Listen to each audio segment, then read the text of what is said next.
ang mga kwento ng pag-ibig, kwento ng buhay at kwento ng pag-asa dito sa Barangay Love Stories. Love Stories.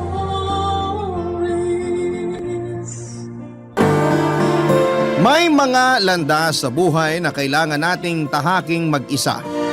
Sa ganung paraan ay mas makikilala natin ang ating sarili at maaari pa nating madiskubre kung sino yung mga karapat-dapat nating maging kasama. Ikaw kabarangay, minsan ka na bang naligaw sa daang tinatahak mo? Dear Papa Dudut, ang pag-ibig, pwede yang ikumpara sa maraming bagay sa mundo. Pero para sa akin ang pag-ibig ay parang pag-akyat sa bundok. Siyempre sa una andun yung excited ka, pero habang nasa daan ay makakaramdam ka ng matinding pagod at hingal. Maiisip mo na hindi pala ganon kadali at parang gusto mo nang sumuko, Papa Dudut. Hindi rin patag ang daan paakyat sa tuktok ng bundok. Puro lubak-lubak, madulas at mabato. Na pwede pang dahilan para madapa, masaktan at masugatan ka. Bago ko po ipagpatuloy ang aking kwento ay gusto ko po munang magpasalamat sa inyong programa na Barangay Love Stories. Sakaling mapili niyong itampok ang sulat ko, itago niyo na lamang po ko sa pangalang Lorene, 30 years old at taga Mandaluyong. Mahilig po akong umakyat ng bundok, Papa Dudut, at masasabi ko na marami-rami na rin akong summit na narating. Halimbawa na doon yung paborito at binabalik-balikan kong bundok sa Benguet, Mountain Province, na kung tawagin ay Mount Ulap. Naakyat ko na rin po ang Mount Pulag na nasa parehong probinsya. Mount Macolot sa Batangas, Mount Pinatubo sa Zambales, Mount Daraitan sa Rizal at marami pang iba. Sa totoo lang ay wala akong hobby noon. Boring akong tao kundi lang talaga ako na impluwensyahang umakyat. Sa bundok ng mga kaibigan ko ay baka wala akong ibang ginagawa sa buhay ko ngayon kundi ang magpakalunod sa mga papeles sa opisina namin. Papa Dudut, sumulat po ako para ikwento ang buhay pag-ibig ko na mayahalin tulad sa nakakapagod at nakakahingal na karanasan ko sa tuwing umaakyat ako sa bundok. Magsisimula po ang lahat nung nasa college ako. Meron po akong nobyo si Arlo. Noong mga panahon na yon ay transfer ako sa eskwelahang pinapasukan niya. Matapos naming lumipat ng bahay dahil nag-iba ang destino ng trabaho ni Daddy. Malungkot nga ako noon kasi nasa second semester na ako sa kurso ko at naiwan sa dati kong paaralan yung mga close friends ko. Pero wala naman akong nagawa. Natatandaan ko pa na noong unang araw ko sa klase namin ay tahimik lamang ako. Kasi wala pa akong kakilala at kaibigan sa mga bago kong kamag-aral. Tapos nung lunch break, mag-isa lamang akong kumakain sa kantin. Yun din po yung pagkakataon na nilapitan ako ni Arlo para makiupo sa tabi ko at makisalo sa mesang kinakainan ko. Simula noon ay naging magkaibigan na kami, Papa Dudut. Gwapo po si Arlo. Artistahin, tisoy, may dimple sa magkabilang pisngi at merong magagandang pares ng mga mata. Crush na crush nga siya ng karamihan sa mga babae at binabae sa school namin at kabilang na ako doon. Pero alam ko na malabong magustuhan niya rin ako at maging special someone niya kasi napakasimple ko lamang talaga. Tamang pulbos lang at suklay.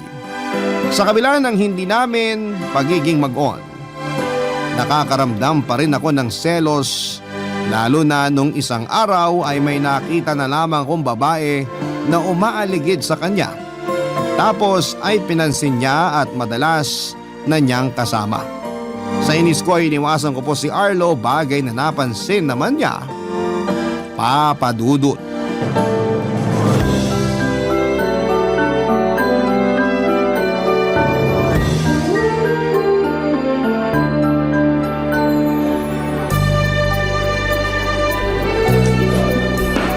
Lorene!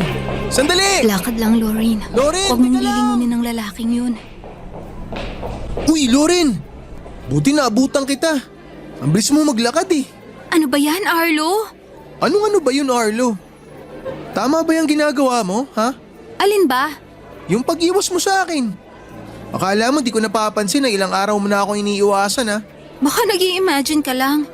Hindi kita iniiwasan, no? Pinagsasabi mo. Eh anong tawag mo dun?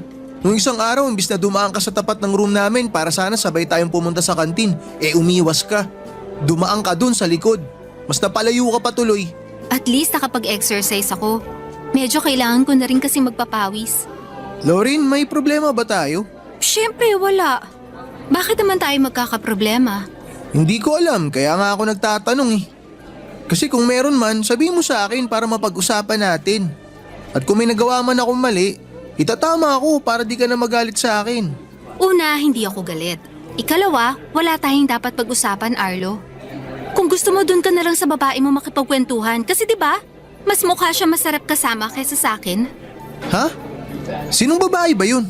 Yung lagi mo ngang kasama. Yung kasabay mo pumasok tapos umuwi nung nakaraang araw.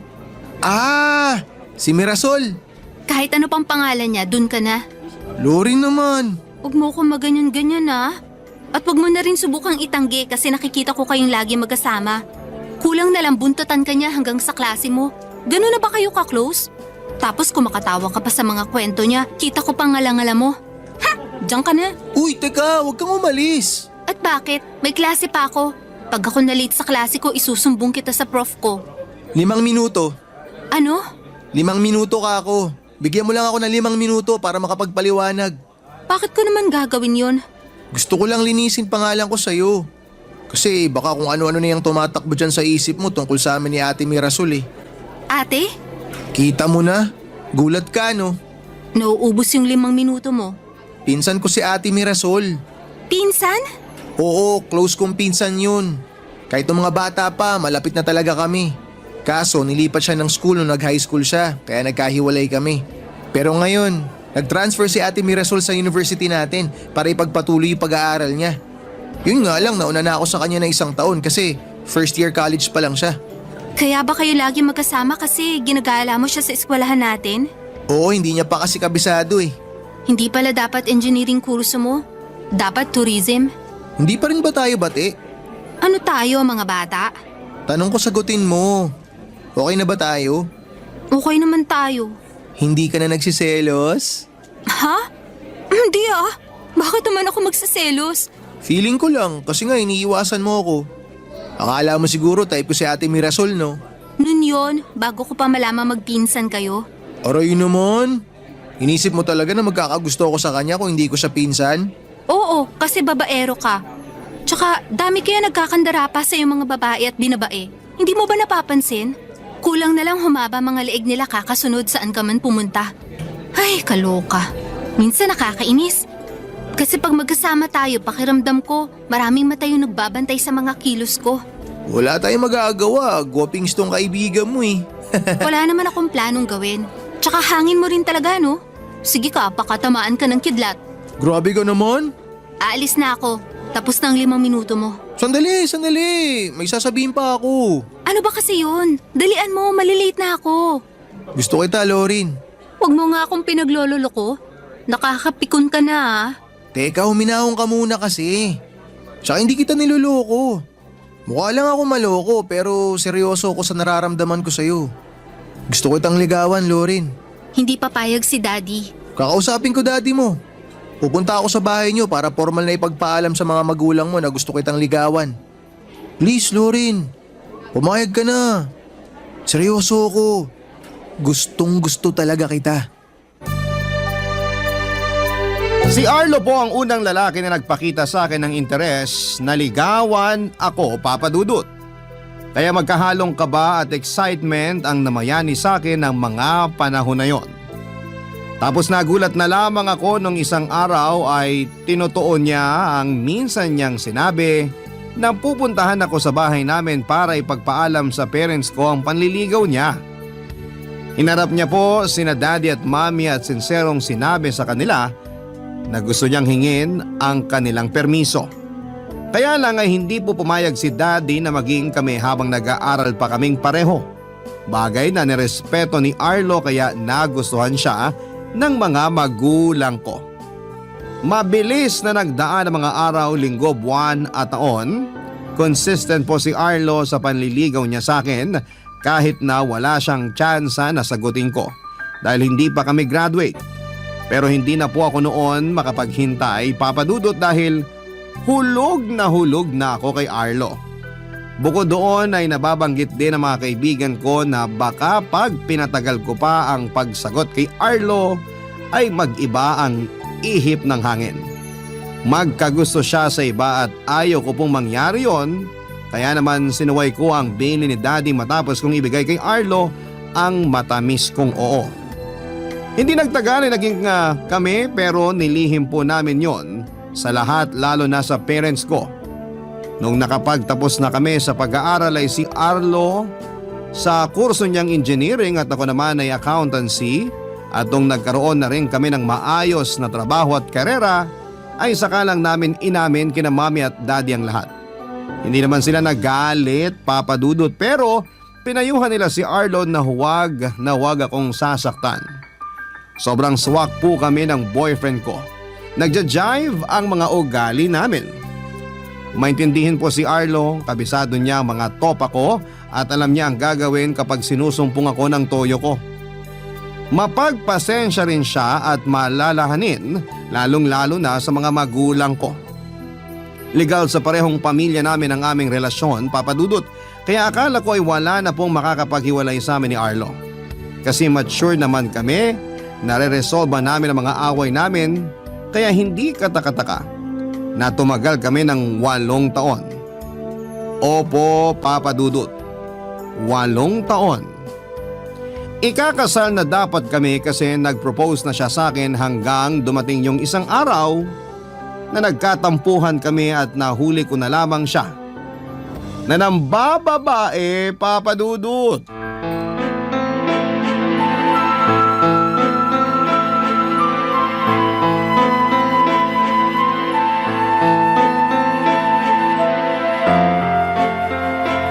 Kaya naman pala hindi mo sinasagot cellphone mo. May iba ka palang pinagkakaabalahan. Lorin, pwede ba? Huminahon ka lang. Mamaya may magreklamong unit dahil sa ingay mo eh. Wala akong pakialam. Magagalit ako hanggat gusto ko kasi may karapatan ako. Demonyo ka, Arlo! Pinagkatiwalaan kita pero sino yung babaeng nahuli ko na kinakama mo? Wala lang kasi… Parang tanga naman, Lorin, oh. Bakit mo ako sinampal? Tinatanong mo pa talaga, ha? Kung tutuusin, kulang pa yan dahil gigil na gigil ako sa'yo. Kung hindi mo lang pinaalis yung malanding babaeng kasama mo kanina, baka sabay ko na kayong binalata ng buhay. Yan! Yang ganyang ugali mo talaga yung ayaw ko.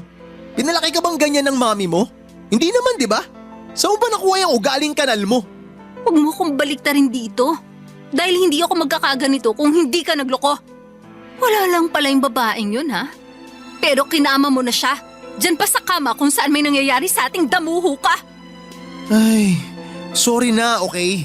Natukso lang ako. Anong klaseng katwiran yan? Alam ko na mali, pero natukso ako eh. Hindi ko napigilan yung init ng katawan ko. Pero maniwala ka, wala lang yung babaeng yun. Nakilala ko lang siya sa bar, tapos… Hindi ka ba titigil sa kakasampal sa akin, Loren? Nakakarami ka na, ha? Kapal ng mukha mong ulupong ka. Tumigil ka na, ha? Hindi ka na nakakatuwa. Sa palagi mo, bakit ko ginawa yan sa'yo? Sige, sabihin mo! Nagsorry na nga ako, di ba? Akala mo ba malilinis ang sorry mo yung kababuyan mo na nakita ko pa talaga, Arlo? Sige, sagutin mo! Hindi, pero… Talagang hindi na. Kasi paano pa ako makikisama sa katulad mong taksil? Paano pa ako tatabi sa'yo sa kama? Alam ko meron kang ibang babae na ginagalaw. Kakadiri ka! Sigurado ako na hindi lang to yung unang beses na may nangyari sa inyong dalawa. Kita mo na! Tama akong lintik ka! Ang kapal ang mukha mo! Aray! Baboy Tama ka! na, Lorin! Ano ba? Nasasaktan na ako! Pag di ako nakapagbigil sa'yo, baka… Sasaktan mo ko? Subukan mo lang, ipapapulis kita! Buisit, para kang bata. Pwede ba pag-usapan natin to ng maayos? Hindi mo kailangan magalit ng ganyan. Bakit? Sino bang hindi nagkakamali? May tao bang perpekto? Wala! Pero hindi lahat ng tao taksil at baboy na katulad mo. Lori naman, ikakasal na tayo. Ayusin natin to. Baliw ka na kung iniisip mo magpapakasal ako sa'yo. Please, Loren, wag mo naman gawin to. May simbahan na, may reception na. Nakapagpatahi na rin tayo ng pangarap mong damit pang kasal. Marami na tayong nagastos. Handa na lahat, Loren. Hindi na tayo pwedeng umatras. Handa na nga. Pero ako yung hindi na handa magpakasal sa'yo. Wala akong pakialam sa mga nagastos natin kasi pera lang yan. Kikitain ko pa yan ulit. Pero yung pumayag na lumakad sa altar at matali sa'yo, yung tawagin ko yung sarili ko na asawa mo at dalihin yung apelyido mo, yun naman yung hindi ko matatanggap, Arlo. Kung para sa'yo, mababaw lang yung dahilan kung bakit ako nagkakaganito. Pwes para sabihin ko sa'yo, mali ka. Mali ka kasi malaking kasalanan na yung ginawa mo. Hindi pa man tayo kinakasal. Kaya paano ko pa mangangako sa harap ng Diyos na magiging tapat sa pagsasama natin kung ngayon pa lang nagkasala ka na? At kahit na nagsorry ka, kahit ano pa mga dahilan mo, natukso ka o ano, naging mahina ka pa rin. Hindi mo na ako iniisip. Masyado ka marupok kaya dapat lang sa iyong hiwalayan. Bakit parang sa tono mo ako lang ang sinisisi mo? Parang ako lang ang may kasalanan dito. May kasalanan ka rin naman sa nangyari. Masyado mo kasing inatupag yung trabaho mo nitong nakaraan. Kaya akala ko wala lang ako sa'yo. Kaya umanap ka ng kalinga sa iba, ganun ba yun? Oo, pero nagsisisi na ako. Baliw ka na. Wala nang saysay ang pagsisisi mo dahil sinira mo na kung ano yung meron tayo. Maghiwalay na tayo, Arlo. Ano? Tapusin na natin lahat kasi wala na rin patutunguhan ng pagsasama nating to. Ayoko sa lahat yung iniiputan ako sa ulo. Kung gusto mo, ituloy niyo na lang ng babae mo yung milagrong ginagawa niyo. Wala na akong pakialam. Masunog sana kayo sa impyerno. Hiwalay na tayo. Ang sakit-sakit, Papa Dudut. Para akong mamamatay ng araw na yon. Sinong hindi magdaramdam ng husto kung yung lalaking mapapangasawa mo na sana ay aagawin sa iyo ng iba? Pero bukod sa matinding panghihinayang ko sa relasyon namin ni Arlo ay yung hustong galit at pagkamuhi ko sa kanya. Kaya pala pakiramdam ko ay nagbago, yun pala ay meron na siyang ibang pinagkakaabalahan. At ang kapal na mukha niyang ipangalandakan na nagkukulang ako sa kanya kaya humanap siya ng magpupuno noon sa katauhan ng ibang babae. Papadudot na karating po sa kalaman ng parents ko ang nangyari kaya naman maging sila ay labis na nagalit kay Arlo. Kulang na lamang ay sagurin siya ni Daddy dahil hindi raw tinupad ni Arlo ang usapan nila noon na huwag akong sasaktan.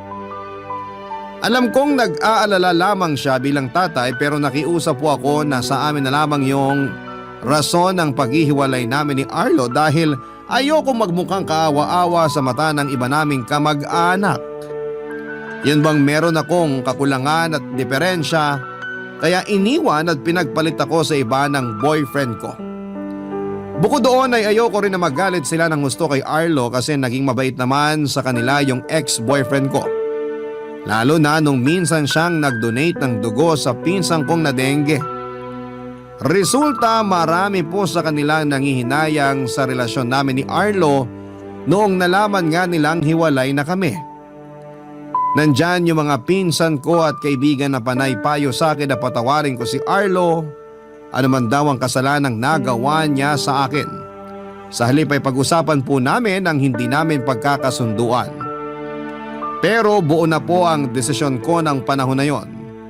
Gustuhin ko mang patawarin si Arlo at kalimutan ang lahat ng mga nangyari pero gabi-gabi naman akong binabangungot ng pagtataksil niya sa akin, Papa Dudut.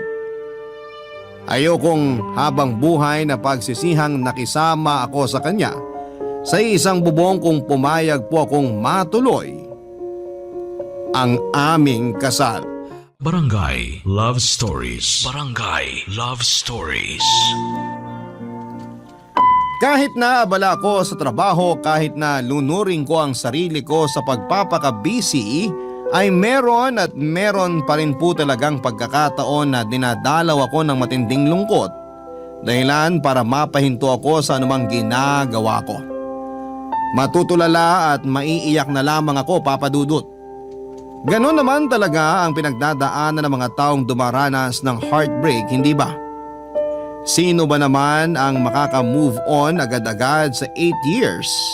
Tapos ikakasal na kayo in few months. Saka pa nagloko ang fiancé mo. Sa kabila ng lahat ay tinuring ko po na blessing in disguise ang bagay na yon dahil wala na akong kawala kay Arlo sakaling noon lang siya ng babae kung kailan nakatali na ako sa kanya. Kaya nga para mas malibang-libang ako ay pumayag akong sumama sa mga kaibigan ko nung minsang niyaya nila akong umakyat sa bundok. Masasabi kong masaya ang experience kong yon lalo na nang makarating kami sa summit, Papa Dudut. Hindi po madaling umakyat sa bundok lalo na sa first timer na katulad ko. Pero iba ang pakiramdam kapag nakarating ka na sa summit. Sa katunayan ay hindi na maalis ang ngiti ko sa labi hanggang makababa kami at makauwi. Simula noon ay lagi na akong sumasama sa pag-akyat ng bundok ng mga kaibigan ko. Minsan kapag busy sila ay nagsosolo po ako. Bale nakikisama po ako sa mga grupo ng ibang tao na umaakyat sa bundok. Sa ganong gawain ay mas nakilala ko po ang sarili ko, Papa Dudut. Bukod doon ay lumawak ang mundo ko at marami akong naging kaibigan. Isa na po doon si Rico na namit ko nung unang beses akong namundok. Papa Dudut, nakasabay ko po sa trail si Rico. Bale, sinabayan niya ako sa paglalakad kasi napansin niya na ako lang daw yung walang kasama o kaibigan. Doon ko na nga sinabi na mag-isa lamang ako dahil kasama na mga kaibigan ko ang mga jowa nila. Guwapo po si Rico, Papa Dudut. Matikas ang tindig, batak na batak ang muscles sa katawan dahil sa pag-akyat sa bundok. Moreno, may magagandang mga ngipin na gustong gusto kong titigan kapag ngumingiti siya. Mahaba din ang pilik mata ni Rico at ganoon din ang buhok niya na tinali na niya para hindi kumalat at sumaboy sa kanyang mukha. So matutaling naging maayos po ang akyat namin at maging ang pagkakamping namin sa bundok. Sa katunayan, Papa Dudut ay nag-offer po si Rico na sa tent na lang niya ako magstay matapos akong pilitin ng mga magagaling kong kaibigan, Papa Dudut.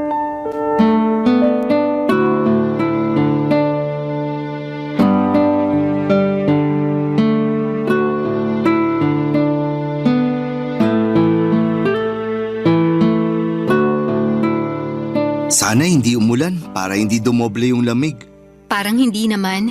Tirik na tirik yung araw kanina. Hindi mo kabisado panahon sa bundok. Pabago-bago. Ganun ba? Paano yan pag umulan?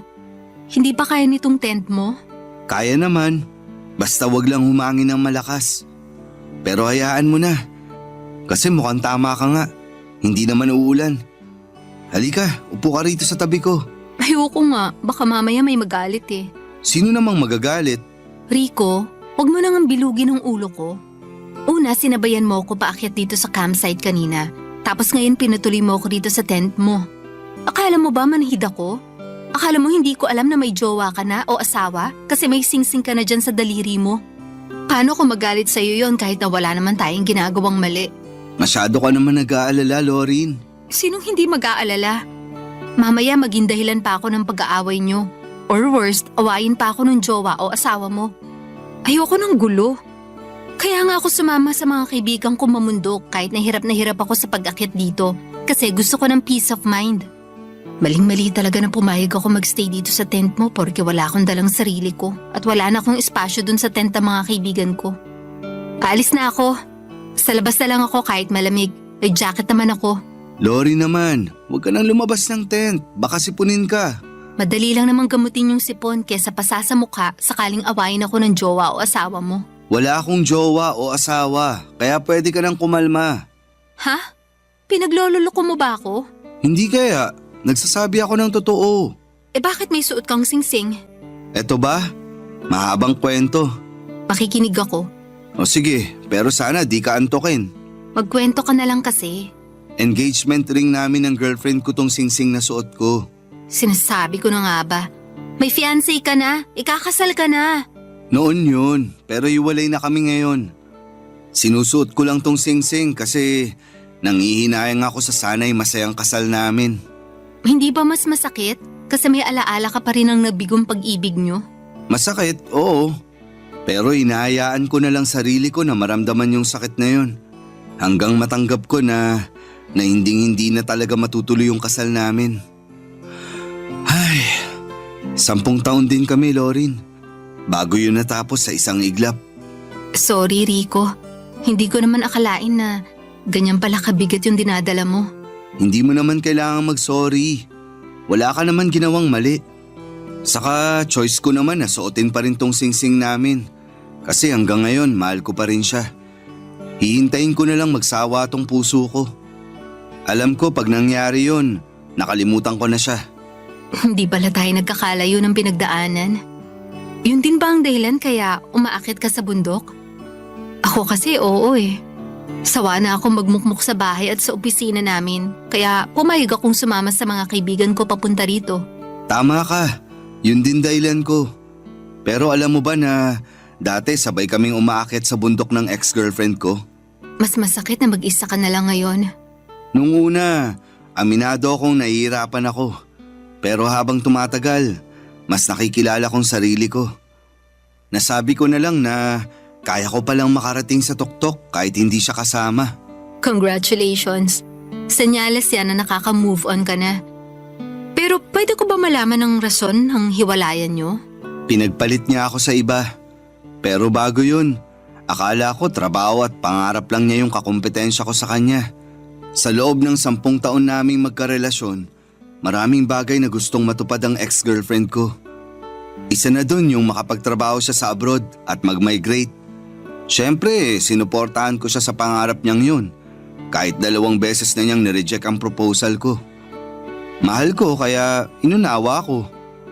Umalis siya sa Pilipinas matapos siyang makatanggap ng job offer para makapagturo sa isang university sa Florida. Pero napansin ko na lang na kapag mas inuunawa mo pala ng gusto yung tao at yung mga rason nila, mas nagiging daan yon para abusuin ka nila. Di ko alam na may nakilala na pala siyang ibang lalaki dun, Amerikano. Tapos naging sila bago siya nakipaghiwalay sa akin sa cellphone. Huling balita ko, kinasal na sila at pinoproseso na yung papeles niya para maging US citizen. Grabe, hindi ako makapaniwala. Nagawa sa'yo yun ng ex-girlfriend mo? Oo, para sa pangarap niya. Ayaw niya kasing bumuo kami ng pamilya rito sa Pilipinas. Pero hindi naman ganun kadali yung gusto niyang mag-migrate kami dahil nandito yung negosyo ko eh. May plano naman ako pero sana binigyan niya pa ako ng panahon. Kawalan niya kasi sinayang ka niya, Rico. 10 taon. Grabe. 2 taon lang ang lamang sa amin ng ex-boyfriend ko na nagtaksil naman sa akin. Pareho pala tayong sawing palad. Malas sa pag-ibig. Hindi naman siguro. Maling tao lang yung minahal natin. Alam mo ako, kahit paano nakakausad na rin. Pinagpapasa Diyos ko na lang ang lahat. Basta mag-focus ako sa paghilom ng puso ko at sa sarili ko. Hindi ko na masyadong iniisip yung pananakit sa akin ng ex ko. Kasi alam ko sa sarili ko, kawalan niya yung paghihiwalay namin. Yun na lang din ang isipin mo, Rico. Kawalan ng ex-girlfriend mo yung paghihiwalay niyo kasi sinayang ka niya. Sana hindi sila karmahin sa ginawa nila sa atin. Gusto ko na lang maging masaya tayo. Yan din naman ang gusto ko. Pero sana, ganun lang din sila kadaling kalimutan. Simula noon, pag hindi ako nagsosolo sa pag-akyat ng bundok ay si Rico na po ang kasakasama ko, Papa Dudut. Marami po akong natutunan sa kanya lalong-lalo na sa mga teknik kung paano mas mapapadali ang pag-akyat namin at mas magiging ligtas at maingat. Wala po talaga akong masabi sa galing at talino ni Rico. Bukod doon ay komedyante rin siya kung minsan. Kaya nga laking pangihinayang ko rin na hindi sila nagkatuluyan ng girlfriend niya noon. Pero thankful ako kasi hindi siya napunta sa maling babae. Kung tutuusin ay pareho kami ng kapalaran ni Rico pagdating sa pag-ibig. Sawing palad kumbaga. Kaya siguro kami pinagtagpo ng tadhana para meron kaming isa't isa na mapaglalabasan ng sama ng loob at hinanakit sa mundo. Hindi nagtagal ay umamin po si Rico na nagugustuhan na niya ako. Tapos nagpaalam siya sa akin na kung pwede raw bang manligaw siya. Bagay na hindi ko na tinanggihan pa. Sa totoo lang, hindi mahirap mahalin ang katulad ni Rico at mahigit 1 taon na rin naman simula nang maghiwalay kami ni Arlo. Kaya ang sabi ko sa sarili ko ay baka panahon na para bigyan ko ng tsansa yung puso ko na magmahal ulit. At yun nga ay sa katauhan ni Rico Papadudut. Businessman po siya at kapag hindi kami umakyat sa bundok ay madalas naman kaming nagde-date. Kay Rico ko po nahanap yung lalaki na palagi nandyan sa tabi ko sa isang tawag ko lamang. Kaya nga sa pagkaraan ng 2 buwang panliligaw niya sa akin ay sinagot ko na si Rico at naging boyfriend ko na siya, Papadudut. Tumagal po ng 5 buwan ng relasyon namin hanggang isang araw. Meron pong bagay na ginawa si Rico na hindi ko po lubos na inaasahan.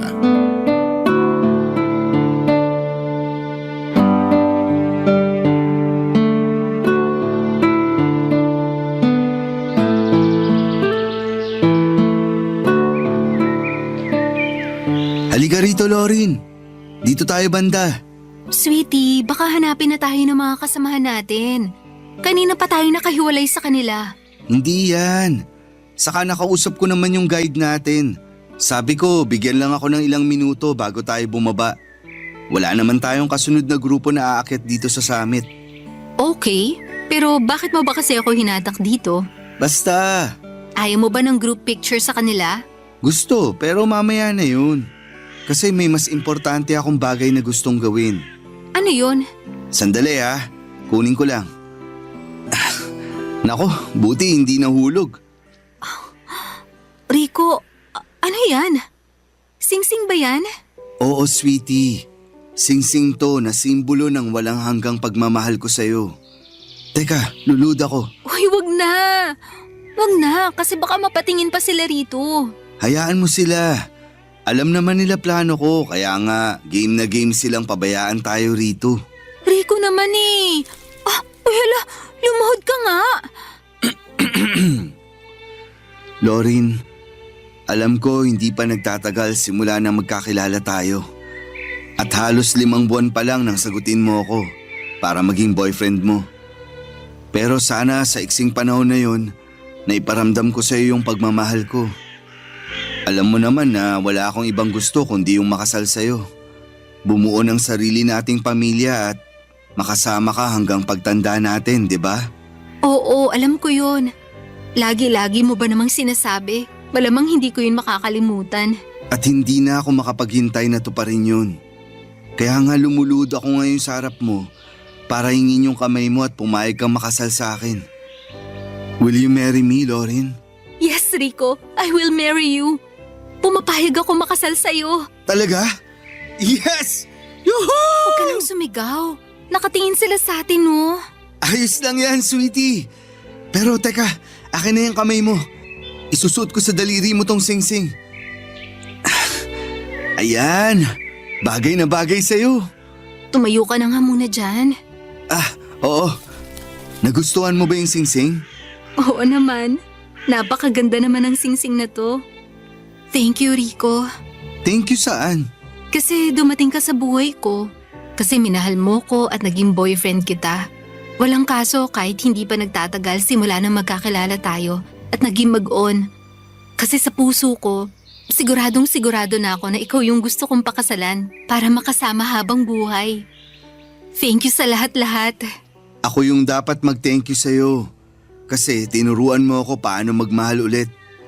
Akala ko nun, hindi ko na kaya kasi nga nakatali pa rin ako sa anino ng ex-girlfriend ko. Pero tinulungan mo ako makawala sa pagkakatali kong yun sa kanya. Hindi lang ikaw yung thankful kasi nagkakilala tayo. Siguro nga, tinadhana na magtagpo tayo kasi pareho tayong iniwan ng mga mahal natin. Pero hindi ibig sabihin, mananatili na tayong nakalugmok sa lugar kung saan nila tayo iniwan. Ngayon, masaya tayong aalis at uusad ng magkahawak kamay. Alam ko na masasaya ako sa'yo. Kasi ikaw yung nagparamdam sa akin na kamahal-mahal ako. Kahit na sa mga panahong pakiramdam ko, hindi. Sinong may sabi sa'yong hindi? Kamahal-mahal ka, Lorin. At mahal na mahal kita. Mahal na mahal din kita. Hindi na ako makapaghintay na makasal sa'yo. Salamat kasi ginawa mo akong pinakamasayang lalaki sa buong mundo. Walang anuman. Deserve mo naman kasi maging masaya. Pagkatapos ng sakit at lungkot na pinagdaanan mo. At happy ako. Kasi ako yung rason bakit ka nakangiti ngayon. Ikaw din naman, nasaktan at nalungkot. Kaya deserve mo rin ang happy ending. At yun ay sa piling ko, Lorin. Pangako, hindi kita sasaktan. Araw-gabi kong ipaparamdam sa'yo kung gaano kita kamahal. Hindi man ako perpektong lalaki pero pagsisikapan ko na maging karapat-dapat sa'yo. Kahit nakasal na tayo at hanggang sa pareho na tayong uugod-ugod. Uy, sobra naman yung uugod-ugod. Huwag muna kasi marami pa tayong bundok na aakyatin na magkasama. At kahit na magkaanak tayo, pag lumaki na sila, isasama rin natin sila sa pamumundok. Siyempre naman. At habang daan, paulit-ulit kong ikikwento sa kanila kung paano ko nakilala yung mama nila. Ngayon pa lang, nakikinit ako ng mga reaksyon ng mukha nila. Kinikilig ba sila o nauumay? Pareho. Grabe. I love you, Lorin. At saksi yung bundok na to sa walang hanggan kong pagmamahal sa'yo. I love you too, Rico. O paano? Tawag na tayo ng mga kasamahan natin. Tara, papapicture pa ako sa kanila. Akin ang kamay mo, sweetie. Alalayan na kita.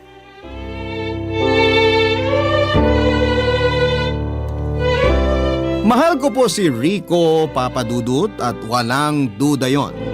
Kaya nga kahit na hindi ko po inaasahan ang pagpopropose niya ay nag-yes po ako at pumayag na makasal sa kanya, Papa Dudut. Laging sinasabi sa akin ni Rico na mahal niya ako, na gusto na niya akong maging asawa. Sa totoo lang ay wala naman po yung kaso. Dahil alam ko na pareho na kaming handa na bumuo ng sarili naming pamilya. Kaya nga muli ay nakaramdam ako ng pananabik na sa wakas ay matutuloy na ang kasal na matagal ko nang inaasam noon kay Arlo.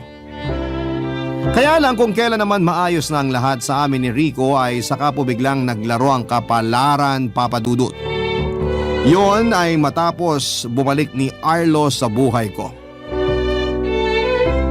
Isang gabi ay nagpakita na lamang siya sa condo unit ko at nagmamakaawa na balikan ko, Papa Dudut. Siyempre hindi ako pumayag at sinumbat ko sa kanyang lahat-lahat ng masasakit at masasama niyang ginawa sa akin noon. Naminahal ko siya tapos ay pinagpalit lamang niya ako sa taong walang kwenta. Sisirin po si Arlo ng panahon na yon na kumuha ng lakas ng loob sa alak para makipagkita sa akin. Opo, Papa Dudut. Bahagya siyang nakainom kaya hindi na niya napigilan ang tinding emosyon na nararamdaman niya. Nagmanikluhod siya sa harapan ko, ang ex-boyfriend ko, at nagsumamo na patawarin ko siya. Tatawag na sana ako noon ng guard kaso bigla po niya akong hinalikan sa labi ko dahilan para manumbalik sa akin ang lahat-lahat ng matatamis naming pinagsamahan. Tapos aaminin ko po sa inyo na naging mahina ako dahil nagustuhan ko ang halik niya. At pumayag akong may mangyari sa amin ng gabing yon. Barangay Love Stories. Barangay Love Stories. Pinalis ko po si Arlo sa condo unit ko kinabukasan at sinabi sa kanya na malaking pagkakamali na may nangyari sa aming dalawa. Tinanong ulit ako ni Arlo kung mahal ko pa raw ba siya at kung may tsansa na magkabalikan kami. Sinabi ko po na hindi ko na siya mahal at wala nang chance ang relasyon namin dahil ikakasal na ako kay Rico. Galit na galit po si Arlo nang malaman ang tungkol sa amin ng boyfriend ko, Papa Dudut, pero mas galit ako sa kanya dahil sa ginawa niya sa akin. Sinamantala niya ang kahinaan ko at naging makasarili siya, Papa Dudut. Pagalis po ni Arlo ay doon ako humagulhol ng iyak. Alam ko pong malaking kasalanan ang kagagahan na nagawa ko dahil may kasintahan akong tao tapos nakuha ko pang magpagalaw sa ibang lalaki. Hindi ko po magawang tumingin ng diretso kay Rico nang magkita kami ng gabing yon para mag-dinner date.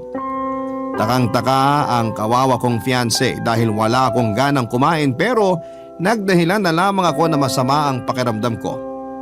Hindi tuloy namin nasulit yung gabi kasi maaga niya akong hinatid sa condo unit ko, Papa Dudut.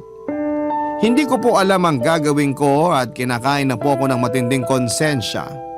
Ang bait-bait sa akin ni Rico tapos tinarantado ko po siya. Kung sa akin niya gagawin yon ay siguradong hindi ko siya mapapatawad.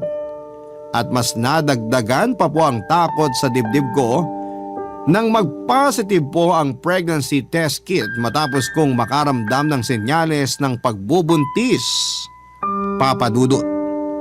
Alam kong si Arlo ang tatay ng baby ko dahil sakto yon sa bilang ng gabi na may nangyari sa amin. Bukod doon, ay 1 buwan na rin kami noong hindi nagkikita ni Rico matapos niyang magkaroon ng business trip. At yung dinner date na yon, sana ang una naming pagkikita after a month. Papa Dudut, alam kong hindi ko maililihim habang buhay ang baby sa sinapupunan ko. Ayoko namang gumawa ng isa pang kasalanan kung ipapalaglag ko ang bata. Anak ko pa rin siya. Nananalaytay pa rin sa kanya ang dugot laman ko. Kaya ginawa ko po ang isang bagay na alam kong makakabuti sa amin ang anak ko.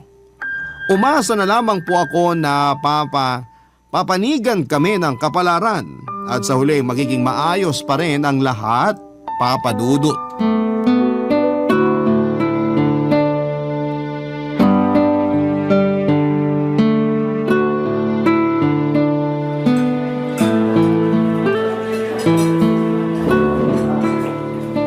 Sure ka bang okay ka na, sweetie? Oo naman. Bakit mo natanong? Maputla ka kasi. Tapos namamawis pang kamay mo nung hawak ko. Ha? Ay sorry. Ayos lang naman pero nag-aalala ako. Ayos lang ako. Wala akong sakit, sweetie. Hindi mo kailangan Lauren? Pakiabot ng tubig. Eto. Ano ba nangyayari? Kailangan na ba kitang dalhin sa ospital? Hindi. Kumalma ka lang. Okay lang talaga ako. Salamat pala sa tubig. May sakit ka eh. Paano ako kakalma? Rico, wala akong sakit, okay? Buntis ako. Ha? Buntis ka? Oo. Kamakailan ko lang din nalaman. Kaya ako nagkakaganito pero wala akong sakit. Pero paano ka nabuntis? Di ba? Patawarin mo ko, Rico. Pero nagkasala ako sa iyo. Hindi kita maintindihan. Nung wala ka, nung nasa business trip ka, nagpakita ulit sa akin si Arlo. Pumunta siya sa condo unit ko para magmakaawa na makipagbalikan sa akin. Siyempre hindi ako pumayag pero... Pero ano? Hindi ka pumayag pero nabuntis ka niya? Paano nangyari yun? Sige nga! Pwede bang kumalma ka lang? Pinagtitinginan tayo ng mga tao. Ano ngayon kung makayusoso sila? Wala na akong pakialam. Kahit pagpiestahan nila tayo. Kasi masakit yung ginawa mong pagtataksil, Lauren. Kaya nga nagiging tapat na ako sa'yo ngayon. Natukso ko, nagkamali. Naging mahina ako kaya may nangyari pa rin sa amin ni Arlo ng gabing yun.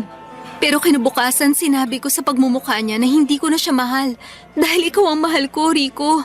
Sa tingin mo, kaya pa kitang mahalin pagkatapos ng lahat? Anong ibig mong sabihin? Nagpagalaw ka sa iba habang tayo pa. Tapos ngayon dinadala mo dyan sa tiyan mo yung batang hindi ko naman dugot laman. Kaya paano pa ako makikisama sa'yo? Sige nga. Hindi ka na nakikinig?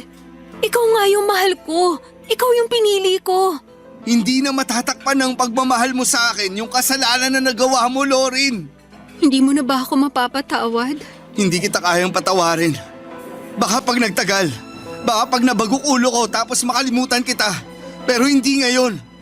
Alam ko naman na nagkamali ako kaya sising-sisi na ako. Ayoko lang na gumawa pa ng isang pagkakamali. Kaya kahit mahirap, sinabi ko sa iyo yung totoo. Bakit parang lumalabas na utang na loob ko pa sa iyo yung pagsasabi mo ng totoo? Hindi mo habang buhay may tatago yung pagbubuntis mo, Lorin. Lalaki at lalaki ang tiyan mo at questionin din kita. Alam mo, mas masahol ka pa sa ex-girlfriend ko. Pero pareho lang kayong manloloko. Wag na wag mo akong ikukumpara sa kanya. Magkaiba kami. Wala kayong pinagkaiba. Kasi pareho nyo lang akong sinaktan. Akala ko pa naman ikaw na yung babaeng makakasama ko habang buhay. Pero nagkamali pala ako. Napakasama mong tao, Lorin. Wala kang konsensya. Rico, please. Intindihin mo sana yung sitwasyon ko. Hindi ba makasarili na hilingin mong intindihin kita? Nasasaktan nga ako sa ginawa mo sa akin. Ayaw na kitang makita ulit, Lorin. Bahala ka na sa buhay mo. Saan ka pupunta? Sandali. Huwag mo kong iwanan dito. Mag-usap tayo. Makinig ka muna sa akin. Wala na tayong dapat pag-usapan. Kasi narinig ko ng mga dapat kong marinig. Mahal kita. Pero hindi sapat yon para gustuin pa kitang makasama bilang asawa ko. Kaya pasensyahan na lang tayo. Maghiwalay na tayo. Wag na wag kang magpapakita sa akin. Kasi sukang-suka ako sa pagmumukha mo. Rico, sandali. Huwag mo kong iwan, Rico. Hindi ko kaya pag nawala ka sa akin. Pakiusap, huwag kang umalis. Bitiwan mo nga ako. Hinabol mo pa talaga akong baliw ka. Di ka na ba nahiya sa mga tao rito? Wala akong pakialam sa kanila. Yung mahalaga sa akin yung relasyon natin. Pinagsasasabi mong mahalaga sa iyo relasyon natin. Nung nakipaglampungan ka sa ex-boyfriend mo, naisip mo ba yung pesteng relasyon natin? Sarili mo lang inisip mo, Lorin. Tapos ngayon, gusto mong akuin ko pagpapalaki sa batang hindi naman galing sa akin? Huwag ka nga. Palagay ko mas karapat dapat na si Arlo yung niluluran mo at sinasabi ang panagutan niyang sanggol na nasa tiyan mo. Kasi siya naman yung tatay. Aalis na ako. Huwag mo na akong susundan. Arlo, sandali. Arlo, huwag mo akong iwanan dito. Sa ikalawang pagkakataon ay nadurog po ako, Papa Dudut.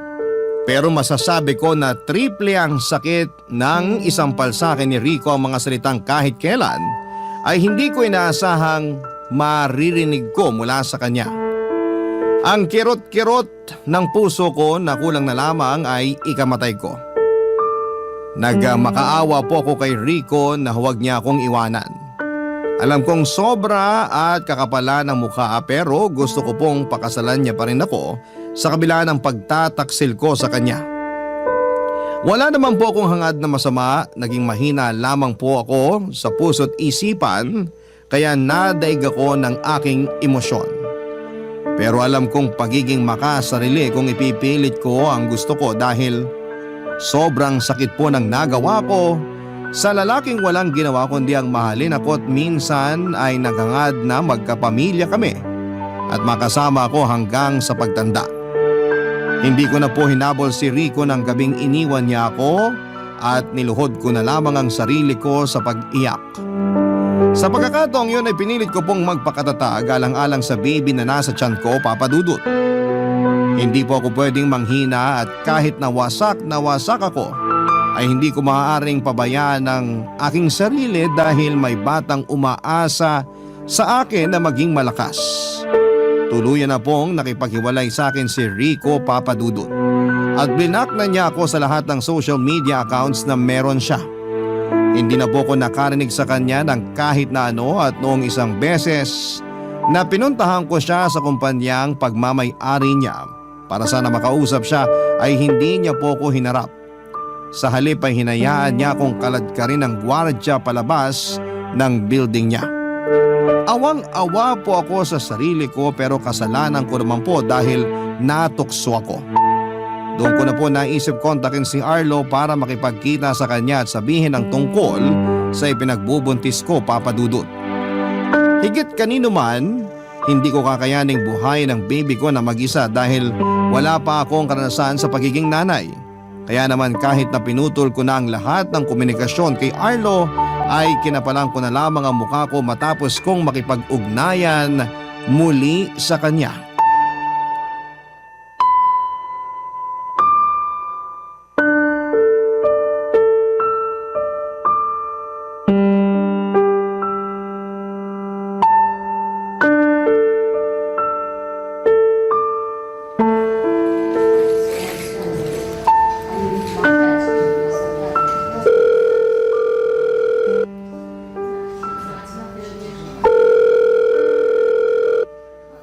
Arlo, sagutin mo na ang phone. Kailangan kita. Hello? Arlo? O Lorin, napatawag ka. Arlo, nandito ako ngayon sa ospital. Anong ginagawa mo dyan? Nagpa-check up ako. Mamaya ko na ipapaliwanag pag nagkita tayo. Eh naku, paano ba yan? Hindi ako pwede ngayon eh. Ha? Arlo naman. Anong Arlo naman ka dyan? Wala ka bang sasakyan? Mag-taxi ka. O kaya magpasundo ka dun sa jowa mo o kaya sa daddy mo. Hindi yung ako yung inuobliga mong puntahan ka dyan. Matapos mo akong i-block tapos ngayon tatawag-tawag ka. Pasensya ka na, hindi ko naman sinasadya. Alin sa mga masasakit na sinabi mo sa akin noon yung hindi mo sinasadya? Pinalayas mo pa nga ako sa kondo mo, di ba? Tapos ngayon dadramahan mo ako ng ganyan. Kaya nga humihingi ako ng paumanhin. Nabigla lang ako noon. Puntahan mo na ako rito, sige na. Wala akong dalang sasakyan. Nag-taxi lang ako papunta rito. Tsaka gusto rin kasi kita makausap. Ano pa bang pag-uusapan natin eh? Parang nasabi mo na lahat. Arlo, please naman. Alam mo, kanina ka pa eh. Kung sabihin mo na lang kasi ngayon sa tawag na to yung dapat mong sabihin. Bakit kasi gusto mo pa magpakita eh? Busy nga ako ngayon. O ano? Di ka na magsasalita? Bababaan kita. Buntis ako. O edi congratulations! O ano gusto mong gawin ko ngayon? Umatin ako sa binyag ng anak niyo ng asawa mo? Yung ba sana yung sasabihin mo sa akin kaya ka tumawag? Hindi si Rico yung ama ng baby ko, kundi ikaw. Prank ba yan? Kasi kung oo, tigil-tigilan mo ako, Lorin ha. Hindi ako natutuwa. Hindi to prank. Hindi kita niloloko kasi totoong sinasabi ko. Tsaka hiwalay na kami ni Rico. Ano? Binida mo lang sa akin nung naikakasal na kayo ah. Oo. Pero nung nalaman niya na pinuntahan mo ko nun sa kondo ko at may nangyari sa atin, tapos nabuntis mo ko, bigla na lang siyang umatras at nakipaghiwalay sa akin. Wala pala yung boyfriend mo eh. Mahina. Tigilan mo na nga yung pang-iinsulto mo kay Rico. Wala namang ginagawa sa'yo yung tao. Asar lang ako sa kolokoy na yon. Kasi kung ibida mo sa pagmumukha ko, parang akala mo sinong perpekto eh. O tapos ano? Iniwan ka rin pala ngayon. Kaya nga kailangan kita. Kailangan ka ng anak natin. Palagay mo maniniwala ako na anak ko nga yung nasa tiyan mo? Ano bang pinagsasasabi mo? Baka mamaya hindi sa akin yan eh. Baka dun yan sa Rico na yun. Tapos gawa-gawa mo lang na iniwan ka niya ng dahil sa akin kaya kayo naghiwalay. Baka gusto mo lang na ipaako sa akin yung pagiging tatay dyan sa batang yan na hindi naman ako sigurado kung akin nga talaga. Naririnig mo bang sinasabi mo? Oo, naririnig ko. Palagay mo sa akin, bingi. Kung ganun hindi ka ba kinikilabutan? Anak mo yung baby na nasa tiyan ko, ikaw yung tatay. Sigurado ako doon kaya bakit ganyan ka magsalita? Anak ko man o hindi, wala na akong pakialam sa inyo ng batang yan. Simula nung ipamukha mo sa akin na hindi mo na ako magagawang bigyan ng pagkakataon kahit na sinabi ko naman sa'yo na nagbagong buhay na ako, natauhan na ako noon, Lorin. Napagtanto ko rin na hindi naman pala kita ganun kamahal. Takot lang akong tumanda mag-isa kaya kita binabalikan. Pero ngayon mas masaya na ako sa buhay ko. Yun bang wala akong ibang iniisip na kung ano at kung sino? Napakasama mong tao. Paano mo nasasabi lahat ng yan? Kahit wag na ako, kahit yung anak mo na lang panagutan mo. Hindi nga ako sigurado kung akin yan. Kung hindi yan kay Rico, baka naman sa ibang lalaki yan. Napakabastos mong hayop ka. Ni hindi mo na ako nirespeto. Bakit? Dapat ka bang irespeto? Patakot ka sa karma dahil sa ginawa mong to sa akin. Kung alam ko lang na ikaw yung magiging rason para ako maging miserable, sana nun pa lang hindi na kita hinayaang kausapin ako. Hindi na ako pumayag na manligaw ka at hindi na kita sinagot pa. Tumigil ka na nga. Kung makapagsalita ka, akala mo hindi kita napasaya nung nakalipas na 8 taon na.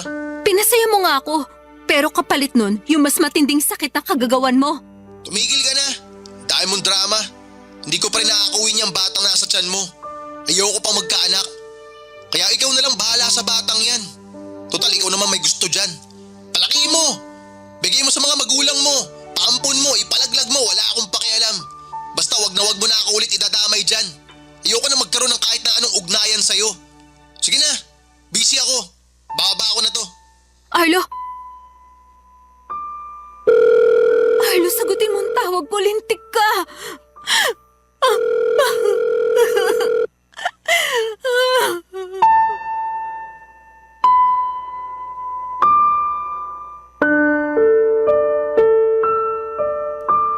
Hindi ko na paulit na kontak si Arlo Papadudut dahil ako naman ang blinak niya ng number katulad ng ginawa ko sa kanya noon. Durog na durog po ang puso ko na para bang dinidikdik ng pinong-pino at nangihina ang tuhod ko ng mga panahon na yon. Iyak ako ng iyak at sigaw ng sigaw dahil hindi ko na po alam kung ano ang gagawin ko sa baby na nasa tiyan ko. Nakatulugan ko na lamang yung paghahulhol ko sa matinding pagod, Papadudut.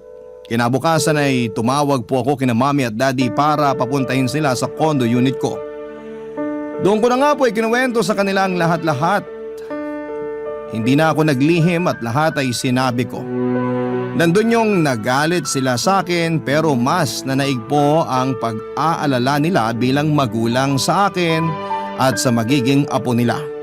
Kaya naman ura-urada nila akong pinauwi sa bahay namin para mas maalagaan at matutukan nila ang pagbubuntis ko. Dinala ko po at iningatan sa sinapupunan ko ang baby ko at pinangako ko sa kanya na mamahalin ko siya. At hindi ako magkukulang sa kanya kahit na wala siyang kilalaning ama. Mahirap maging single parent pero wala akong hindi kayang gawin alang-alang sa anak ko, Papadudut. Hindi nga nagtagal ay pinanganak ko na nga po ng malusog ang aking baby boy. Wala na po akong balita kay Arlo kung tatanungin niyo ako, Papadudut.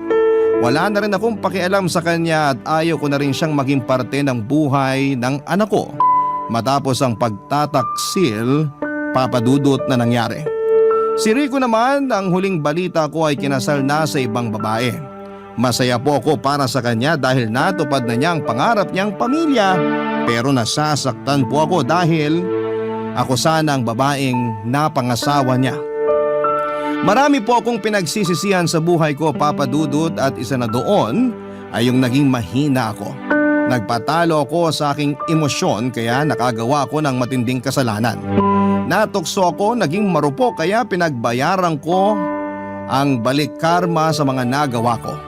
Pero ayaw ko naman pong ilugmok ang sarili ko sa nakaraan kung paulit-ulit kong babalikan yung masasakit na alaala. May anak na po ako at mas focus po ako ngayon sa baby ko. Siya po yung tama sa lahat ng mga maling nagawa ko. Siya po yung nagligtas sa akin sa masalimuot kong kinakalagyan noon. Papadudut, kaya naman po mahal na mahal ko ang anak ko. Alam ko na kahit mag-isa lamang ako sa pagtataguyod sa kanya ay buo, masaya at kontento naman ang puso ko. Maraming salamat po, Papadudut, sakaling mapili po ninyong basahin sa programa ninyong Barangay Love Stories ang buhay pag-ibig ko. God bless po and more power sa inyong istasyon.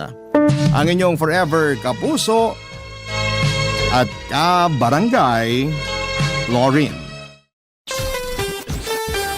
Ako, gigil na gigil talaga ako sa nangyayari sa kwento natin. O ikaw, kabarangay, kumukulo rin ba dugo mo? Pwede kang mag-iwan ng comment sa ating comment section.